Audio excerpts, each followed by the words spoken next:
Hi friend, कैसे हैं आप लोग। तो गाइस, अभी मैं कर चुकी हूँ बाहर वाला, जैसे कि कल भी किया था। आज भी सारा काम कर चुकी हूँ, लेकिन अभी मैं नाश्ता नहीं करूँगी। अब मैं लेटूंगी, आराम करूँगी। बहुत ज़्यादा थकान हो रही है और सुबह से उठो और फिर लगातार लगे रहो, फिर फुर्सत नहीं मिलती है जब तक कि बच्चों को ट्यूशन से ना लेकर आओ। मैं सोच रही हूँ कि अभी 1 डेढ़ घंटा आराम कर लूंगी। हनी बनी का कमरा भी धो दिया है, तो हनी बनी को भी कमरे में रखूँ, फिर सुकून से लेटूं।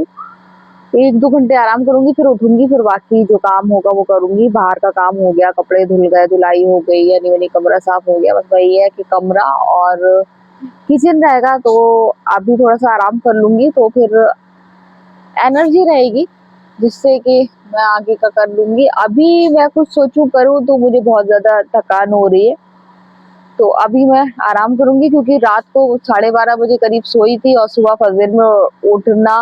तो रात में तो जल्दी सो जाओ, सुबह नींद पूरी हो जाए तो फ्रेश होकर उठो। आज मुझे नींद भी आ रही है अभी, तो सोच रही हूँ कि 1 डेढ़ घंटा आराम कर लूँ। अभी इतनी जल्दी तो नहीं सो पाऊंगी, लेकिन थोड़ा सा अ, मोबाइल चलाऊंगी, उसके बाद फिर सोऊंगी।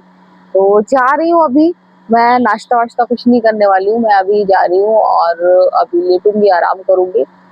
फिर तक इन लोग का भी उठने का टाइम हो जाएगा 1 डेढ़ घंटे में। तो फिर मैं उठूंगी, तो फिर बाद में ही नाश्ता करूंगी, क्योंकि अभी ना तो भूख लग रही है। बस ऐसा लग रहा है कि अभी थोड़ा सा आराम कर लिया जाए। तो हनी वनी को रखूँ उनके कमरे में, क्योंकि धूप आ रही है, फिर धूप आ जाएगी, ऊपर से बदर अंदर ना आ जाए, तो मैं आराम से फिर लेट सकूंगी। तो जा रही हूँ अभी हनी वनी को कमरे में रखूँ, उसके बाद फिर मैं करूंगी आराम। यहाँ पर बना रही हूँ मैं अंडा। एक बार आपको दिखा चुकी हूँ। पिज्जा जैसा, मतलब शेप रहता है, पिज्जा जैसा नहीं होता है।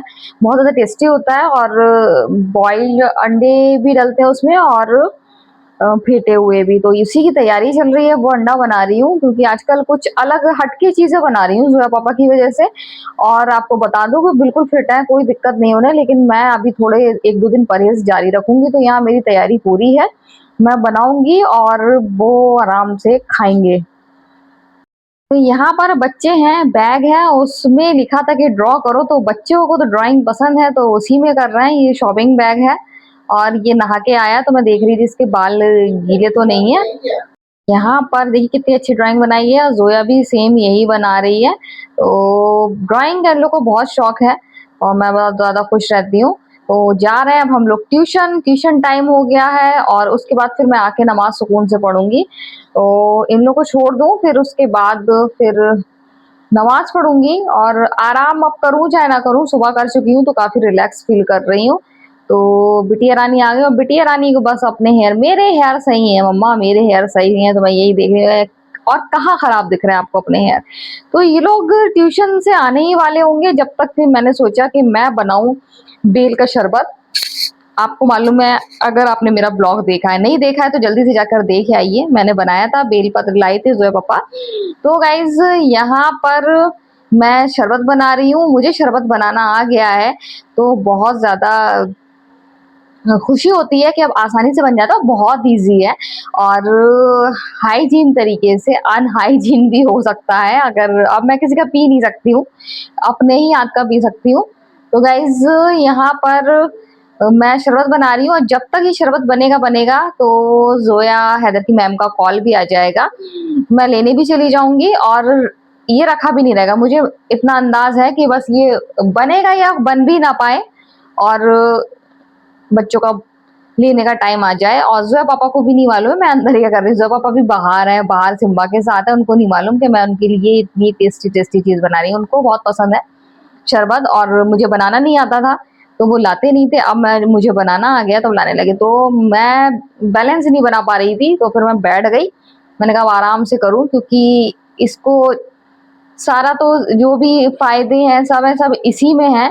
जितना निचोड़ सको तो निचोड़ लो। चन्नी भी मैंने ऐसी ली है कि बिल्कुल भी जो फाइबर है वो ना जाए, क्योंकि जोया के मुंह में आती है तो जोया को फिर दिक्कत होती है, किसी भी चीज की फाइबर हो, इस वजह से। तो यहाँ पर बढ़िया सा छन रहा है, और थोड़ा थोड़ा करके छान रही हूँ मैं। और ये मैंने डाल दी शक्कर, आपको बता दूं, काली मिर्च और काला नमक मैं पहले ही डाल चुकी हूँ। और अगर इसकी रेसिपी चाहिए हो तो आप ज़रूर पूछिएगा कमेंट पे, मैं बता दूँगी। और बहुत ज़्यादा आसान है गाइस, बहुत ज़्यादा आसान है इसका शरबत बनाना। मुझे तो इतना मतलब सोचती थी कैसे टूटेगा, कैसे इतनी आसानी से टूट जाता है।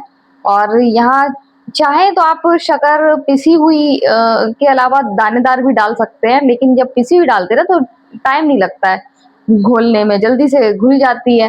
ज़्यादातर लोग पिसी हुई शक्कर ही डालते हैं बेल के शरबत में। तो मैंने आपको ये एक टिप दे दी। और एक टिप्स और दूँगी कि इसको ज़्यादातर दोपहर में ही पिएँ, रात के टाइम ना पिएँ क्योंकि ये बहुत ठंडा होता है। और यहाँ पर देखिए अभी तक कॉल नहीं आई है, मुझे लग रहा था कि आ जाएगी। तो ये देखिए यहाँ मैंने चौथा गिलास भरा और वहाँ पर कॉल आ गई। तो अभी मैं ज़ोया पापा को शरबत दूँगी, फिर मैं और बच्चे आके पिएँगे। तो यहाँ पर बेल का शरबत रेडी है, यम्मी यम्मी, टेस्टी टेस्टी, मज़ा आने वाला है। तो ज़ोया पापा को मिलेगा आप सरप्राइज़। तो वो आ रहे हैं और मैं उनको दूँगी सरप्राइज़, क्योंकि शरबत उनको बहुत ज़्यादा पसंद है। ज़ोया पापा आ गए और शॉक्ड हो गए, अरे एकदम गिलास, और बच्चे भी शॉक्ड। बच्चों को मैंने रास्ते में बता दिया था। इन्होंने तो देखिए भाई साहब ने बैग ही नहीं उतारा है शरबत पीना है इनको भी स्ट्रॉ से। तो यहाँ पर मैं भी पीऊँगी, शरबत का आनंद लूँगी। ओह सो यम्मी, बहुत ज़्यादा टेस्टी है, मज़ा आ गया। ये बेल बहुत ज़्यादा पका हुआ, बहुत ज़्यादा अच्छा था, मीठा। मैंने बिना शक्कर डाले ही टेस्ट किया था, तो मीठा था। तो यहाँ हो गई अब शाम की तैयारी। मैं थोड़ा-सा और सो ली थी, उठी, तो समझ में नहीं आ रहा था क्या बनाऊँ। फिर मैंने सोचा मखाना काजू की रेसिपी बना लूँ। इसमें थोड़ी-सी चेंजेस करूँगी, जैसा कि आपको पता है ज़ोया पापा का आजकल मैं थोड़ा-सा परहेज़ वाला खाना बना रही हूँ। अब आप सोच रहे होंगे परहेज़ का ये खाना है, तो इसमें कुछ चीज़ें मैं लाइट कर दे रही हूँ। जितना वो हेवी खाते थे, हम लोग हेवी खाते थे। परहेज़ का भी हमारा ऐसे ही रहता है, क्योंकि खाने के शौकीन हैं सभी लोग। और मैं इस चीज़ को बहुत ज़्यादा फ़ील करती हूँ, समझती हूँ, क्योंकि सबसे ज़्यादा चटोरी ज़बान तो मेरी है। मैं काजू मखाने की सब्ज़ी रख आई हूँ, बस बनने ही वाली है। ज़ोया पापा भी आ गए तो बिस्तर लगा दूँ अभी। आ गए क्या आप? अब तो जाना तो नहीं है कहीं? मैं अभी बिस्तर लगाऊँगी और काफ़ी सामान लेकर आ गए हैं यहाँ पर, दूर से ही दिखाऊँगी बस। तो ये सब सामान आ गया है और अभी मैंने रोटी नहीं बनाई। मैंने रोटी इसलिए नहीं बनाई, मैंने कहा जितनी ताज़ी रहेगी उतनी आसानी से खा लोगे, गरम-गरम, इस वजह से। तो रोटी बनाने जा रही हूँ मैं, जल्दी बिस्तर लगा दूँ, रोटी बना दूँ, फिर अपने शुरू हो रहा है फिर वो, है ना? बिस्तर लगा दूँ। तो गाइज़ मैं जा रही हूँ बिस्तर लगाने के लिए। यहाँ पर सब्ज़ी भी लगभग बनने वाली है, मसाला भुन गया है। तो यहाँ पर मसाला भुन गया है, बस बिस्तर लगाने के बाद इसमें डालूँगी मैं मखाने और फिर 2 मिनट और पकाऊँगी ताकि मखाने सॉफ्ट हो जाएँ। उसके बाद फिर रोटी बनाऊँगी, खाना खाऊँगी, फिर बाकी का काम। रेडी हो गया मखाना काजू। और जैसा कि आपको पता है मैंने काजू पीस के डाले हैं, काजू वैसे नहीं डाले हैं। तो गाइज़ खाना-पीना हो गया है, सबने खाना खा लिया, मज़ा आ गया। ये काजू मखाने की रेसिपी जो ज़ोया पापा ने बताई थी वो बहुत ज़्यादा टेस्टी है। कुछ चीज़ें मैंने कम डाली थी ज़ोया पापा की वजह से कि आजकल वो थोड़ा-सा तीखा कम खा रहे हैं। अल्हम्दुलिल्लाह बिल्कुल ठीक हो गए हैं, कोई दिक्कत नहीं है। लेकिन फिर भी थोड़ा-सा परहेज़ मैं करवा रही हूँ। और उनके चक्कर में सबने ही परहेज़ कर लिया, जो हम लोग इतना हैवी तीखा खा रहे थे। तो हम लोग ने भी ज़ोया पापा की वजह से कम तीखा खाना शुरू किया। और जो बेल का शरबत बना था वो बहुत ज़्यादा टेस्टी बना था, और इतना टेस्टी था और बहुत ज़्यादा फ़ायदेमंद होता है, ठंडा होता है। तो मुझे एसिडिटी की प्रॉब्लम हो रही थी, वो तक दूर हो गई थी, बहुत मुझे आराम मिला। और मैं ज़ोया पापा से कह रही थी कि मैं कभी बाज़ार का लाइफ में कभी बाज़ार का बेल का शरबत ना पीऊँ, क्योंकि उसको हम लोग तो मैशर से मैश करते हैं, क्या भरोसा दुकान वाले हाथ से ऐसे मैश कर देते हो। तो मैंने कहा मैं तो कभी भी लाइफ में अब बाज़ार का या मैं किसी के यहाँ का भी, किसी के हाथ का भी ना पीऊँ, ना पी पाऊँ, मुझे थोड़ा-सा डाउट रहेगा। तो ये मेरी सोच है, नहीं पी पाऊँगी। लेकिन शरबत बहुत ज़्यादा टेस्टी होता है, बहुत ज़्यादा ईज़ी होता है बनाना।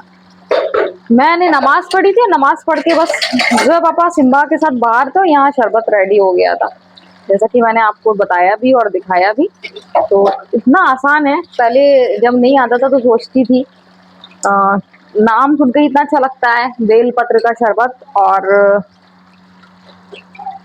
इसके बाद सुनते ही थे, बनाना तो आता नहीं था। आज का दिन भी बीत गया, सुबह उठी थी फजर में, लेकिन फिर जैसा कि आपको बताया था थकान हो रही है, फिर मैं नाश्ता किए बिना ही सो गई थी। सोते सोते ही 8 बज गया था मुझे, 8 बजे मैं सो गई थी, बाहर वाला सारा काम कर लिया था, सिर्फ कमरा और खाना रह गया था, तो सो गई। फिर मैं आराम से उठी और उठ के फिर अपने काम में लग गई। तो सुबह जब फजर के बाद सोनी और आप आधा काम कर लो, तो आप नहीं, मतलब मैं आधा काम कर लेती हूँ तो मुझे बहुत ज़्यादा रिलैक्स फील होता है, एकदम लोड नहीं पड़ता। नहीं तो फिर यहाँ रोटी भी, वहाँ कपड़े भी, वहाँ धुलाई भी, यहाँ नींद बनी का वो कमरा भी, थकान हो जाती है, फिर कपड़े फैलाना, तो बहुत ज़्यादा वीकनेस हो जाती है। तो इससे मुझे आराम मिल रहा है, इसलिए मैं आराम से फजर के बाद काम में लग जाती हूँ, और उसके बाद फिर रिलैक्स भी, आराम भी कर लिया था। तो